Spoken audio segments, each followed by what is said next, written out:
BBA, BCA, BCom computer కోర్సులో 100% placement లభించే ఏకైక డిగ్రీ కాలేజ్ కూకట్పల్లిలోని i3 డిగ్రీ కాలేజ్ 8367215215. అందరికీ నమస్కారం. నా పేరు మాధురి.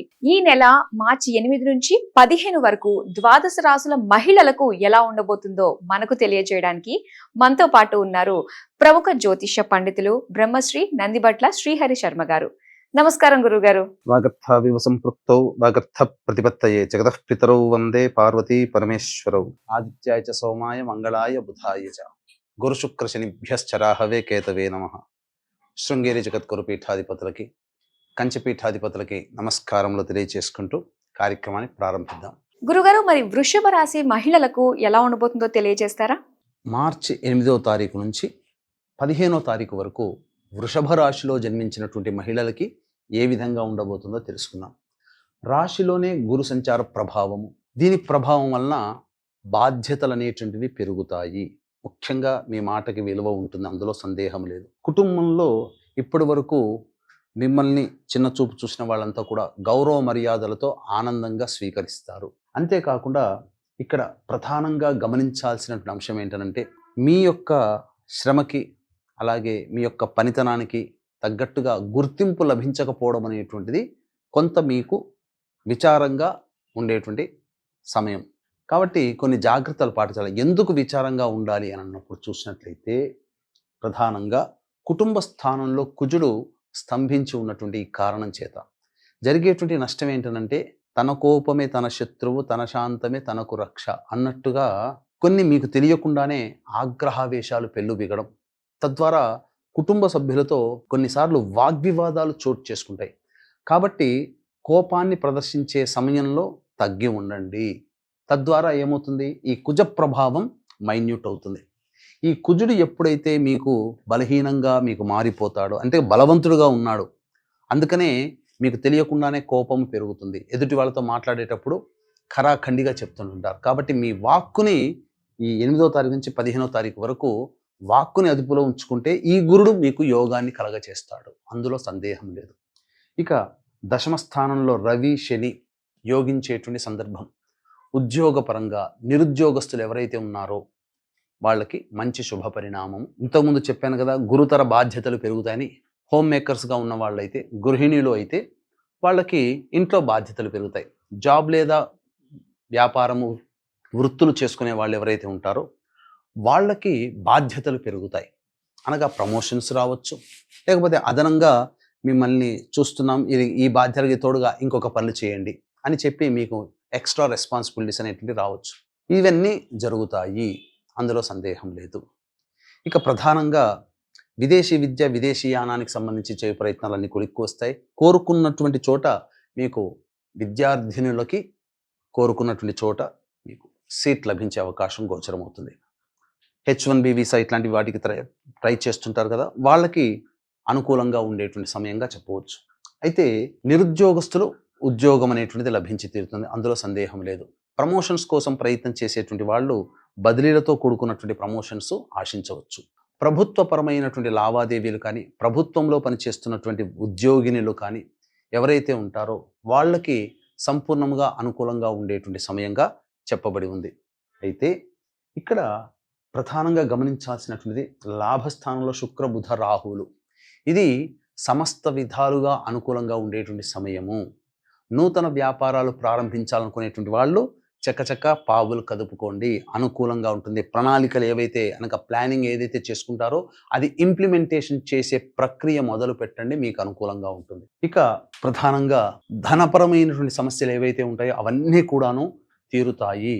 గతంలో చేసినటువంటి రుణాలని తీర్చుకోగలిగేటువంటి శక్తి సామర్థ్యాలు మీకు కలుగుతాయి. ఊహించని విధంగా ధనపరంగా మీకు యోగాలు అనేటివి కలుగుతాయని చెప్పవచ్చు. ఇక ప్రధానంగా సమస్య ఎక్కడ వస్తుందయ్యా అనంటే, గృహంలో కాస్త ప్రశాంతత.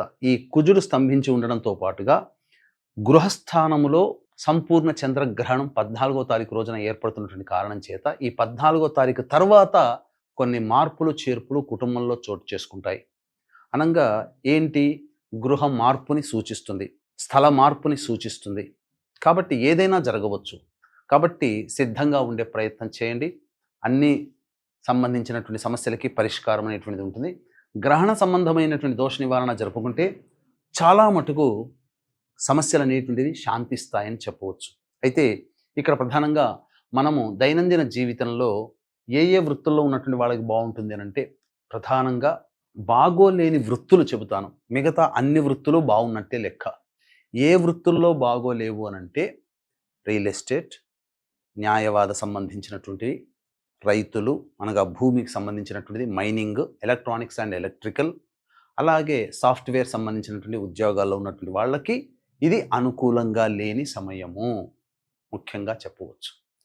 కాబట్టి ఇప్పుడు చెప్పినటువంటి రంగాల్లో ఉన్నవాళ్ళు కాస్త జాగ్రత్తలు పాటించండి. కొత్త కొత్త నిర్ణయాలు లేదా జీవితంలో ఎదుగుదలకు సంబంధించినటువంటి ప్రధానమైనటువంటి కుటుంబపరమైనటువంటి నిర్ణయాలు ఏవి తీసుకోకపోవడమే ఈ చెప్పబడినటువంటి వృత్తుల్లో ఉన్న వాళ్ళు నిర్ణయించుకోవాలి. తీసుకోకపోవడమే చాలా మంచిది. మిగతా అన్ని వృత్తులలో ఉన్నటువంటి వాళ్ళకందరికీ కూడా గ్రహాలు అనుకూలంగా ఉన్నాయి. మీరు ప్లానింగ్ ప్రకారం మీరు ముందడుగు వేయవచ్చు, తప్పు లేదు, సందేహం లేదు, ముందడుగు వేయండి. అయితే మనం 8వ తారీఖు నుంచి 15వ తారీఖు వరకు ఏ ఏ రోజుల్లో ఏ విధంగా ఉండబోతుందో తెలుసుకునే ప్రయత్నం చేద్దాం. 8, 9 తారీఖుల్లో ప్రధానంగా వృషభ రాశిలో జన్మించినటువంటి మహిళలు కుటుంబపరముగా కొన్ని సమస్యలు ఎదుర్కోవాల్సి వస్తుంది. మీ మాటకి విలువ లేకపోవడమో, మీ మాటని బేఖాతరు చేయడమో, లేకపోతే మీరే అనవసరంగా నోరు పారేసుకొని కుటుంబంలో పలచనవ్వడమో జరుగుతుంది. కాబట్టి లౌక్యముతో శాంతముగా ఉండేటువంటి ప్రయత్నం ప్రారంభించుకోండి. అన్ని విధాలుగా బాగుంటుంది. ఖర్చులు అధికంగా ఉంటాయి, సిద్ధంగా ఉండండి. అలాగే మనస్సు పరిపరి విధాలుగా ఆందోళనగా ఉంటుంది, జాగ్రత్తలు పాటించండి. 10, 11 తారీఖుల్లో కనుక చూసుకున్నట్లయితే రాని బాకీలు వసూలవుతాయి. మిత్రులు, సోదర సోదరీమణుల యొక్క సహకారాలతో అన్ని విధాలుగా మీకు ఉన్నటువంటి సమస్యల్ని పరిష్కరించుకుంటారు. ధనపరంగా ఉన్నటువంటి సమస్యలన్నీ తీరుతాయి. అన్ని విధాలుగా సంతోషంగా ఉంటారని చెప్పవచ్చు. ఇక 12, 13, 14 తారీఖులో కనుక చూసుకున్నట్లయితే వాహనాన్ని నడిపేటప్పుడు జాగ్రత్తలు పాటించండి. 14వ తారీఖు గ్రహణము, కొన్ని ఇబ్బందికర పరిస్థితులు. గృహంలో కీలకమైనటువంటి పరిణామాలు చోటు చేసుకుంటాయి. అలాగే విద్యా సంబంధమైనటువంటి విషయాల్లో కొంత ఆందోళన చెందుతారు. స్థిర చరాస్తులకి సంబంధించినటువంటి విషయాల్లో ఎటు నిర్ణయానికి రాలేకపోతుంటుంటారు. అలాగే వాహన మరమ్మతులకి, గృహ మరమ్మతులకి ఖర్చులు అధికంగా అవుతాయి. కాబట్టి సిద్ధంగా ఉండండి. 15వ తారీఖు రోజున మాత్రం మీ ఆరోగ్యం పట్ల శ్రద్ధ వహించాలి. ఏ పని చేయాలన్నా ఆనందంగా ఉండదు, బద్ధకం అనేటువంటిది పెరుగుతుంది. కొంత అనారోగ్య సూచనలు 15వ తారీఖు రోజున గోచరమవుతున్నాయని చెప్పవచ్చు. ఇక గమనించుకున్నట్లయితే 12, 13, 14 తారీఖులే కీలకం. మొత్తము 8వ తారీఖు నుంచి 15వ తారీఖు వరకు 10వ తారీఖు, 11వ తారీఖు తప్ప మిగతా అన్ని రోజులలో కాస్త ఇబ్బందికర పరిస్థితుల్ని ఎదుర్కోక తప్పదు అని విషయాన్ని గుర్తుపెట్టుకోవాలి. ఇక 14వ తారీఖు రోజున సంపూర్ణ చంద్రగ్రహణం America, Canada, Mexico, New Zealand, Japan, Australia వంటి నగరాల్లో కనబడబోతుంది. మన భారతదేశంలో కనిపించకపోయినా భారతదేశంలో ఉన్నటువంటి వాళ్ళు నియమాలు, చంద్రగ్రహణం సందర్భంగా పాటించాల్సిన నియమాలు పాటించాల్సినది అవసరము లేదు.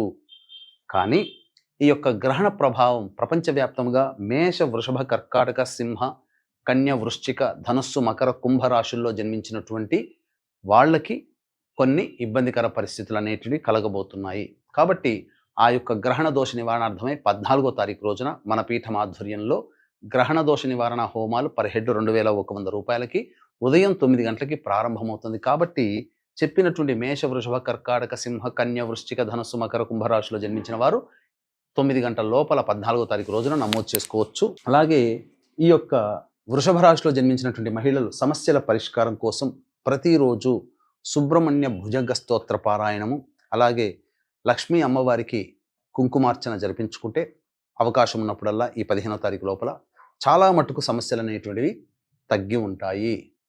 ఇప్పుడు చెప్పినటువంటి సమస్యల కంటే ఇంకా విభిన్నంగా మీ యొక్క జాతకం ఉంది అని అంటే మీ యొక్క జాతకంలో నడుస్తున్నటువంటి గ్రహ దశాంతర దశల యొక్క ప్రభావాలు. కావున దగ్గరలోని మంచి ఉపాసనా పరులైనటువంటి జ్యోతిష్యులను సంప్రదించి వారి సలహాలు, సూచనలు కనుక పాటించినట్లయితే మరింత మెరుగైనటువంటి జీవితాన్ని పొందుతారని తెలియజేయవచ్చు. సర్వం శ్రీ ఉమామహేశ్వర పరబ్రహ్మార్పణమస్తు. వృషభ రాశి మహిళలకు ఎలా ఉండబోతుందో, వారు చేసుకోవాల్సిన పరిష్కార మార్గాల గురించి తెలియజేసినందుకు ధన్యవాదాలండి.